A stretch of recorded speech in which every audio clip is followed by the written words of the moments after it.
ఈ విధమైన దౌర్భాగ్యమైన పరిస్థితుల్లో వాళ్ళు ఆ విధంగా పోడియంను మళ్ళీ ఆ విధంగా ఆక్రమించి గైగైన అరవటం అనేది పొరపాటుగా మారిపోయింది. వాళ్ళకి సిగ్గు రాదు, వాళ్ళు మారరు.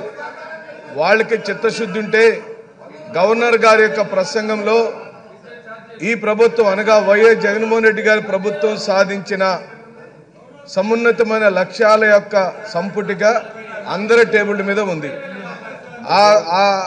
ఆ నివేదికలో పొందుపరిచిన అనేకమైన అంశాల మీద వాళ్ళు కూడా డిబేట్లో పాల్గొనే అవకాశం ఉంది.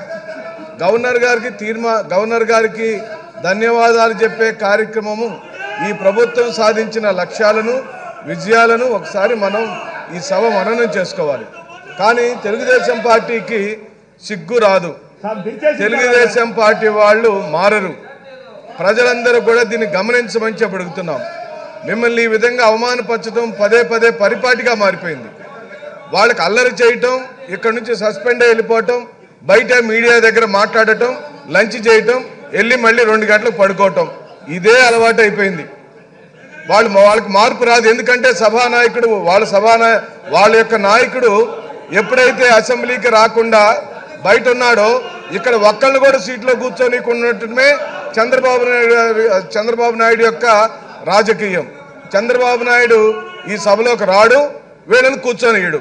వీళ్ళు ఎవరన్నా ఇక్కడ బాగా మాట్లాడితే, ప్రజా సమస్యల గురించి మాట్లాడితే, అది ప్రజల్లోకి వెళితే, వీళ్ళలో ఎవరన్నా నాయకుడు తయారైతే ఆయన సీటుకి ఎసురు వచ్చిందని ఆయన ఇక్కడ ఎవరిని సీట్లో కూర్చొనియడు. ఏ అంశము ఉండదు. వాళ్ళు బాదురే మీద అని జగన్ గారికి భయపడి ఏ అంశం మీదైనా సీట్లలో కూర్చొని మాట్లాడవచ్చు అధ్యక్ష, ఎవరికి అభ్యంతరం లేదు. కానీ పోడియంను చుట్టుముట్టడం, మీ మీద పేపర్లు విసరటం, మిమ్మల్ని అల్లరి చేయటం, మిమ్మల్ని గేలి చేయటం, మీరు ఏ రోజున సీట్లో కూర్చున్నారో సభాపతిగా ఓ బలహీన వర్గాలకు సంబంధించిన వ్యక్తిగా సుదీర్ఘ రాజకీయ అనుభవం కలిగిన మీరు ఆ సీట్లో కూర్చోవటం తెలుగుదేశం పార్టీకి ఇష్టం లేదు అధ్యక్ష. అందుకనే పదే పదే వాళ్ళు మిమ్మల్ని గేలి చేయటం, అల్లరి చేయటం, మిమ్మల్ని తాకాలను చూడటం, మిమ్మల్ని హేళన చేయటం అనేది పరిపాటిగా మారిపోయింది.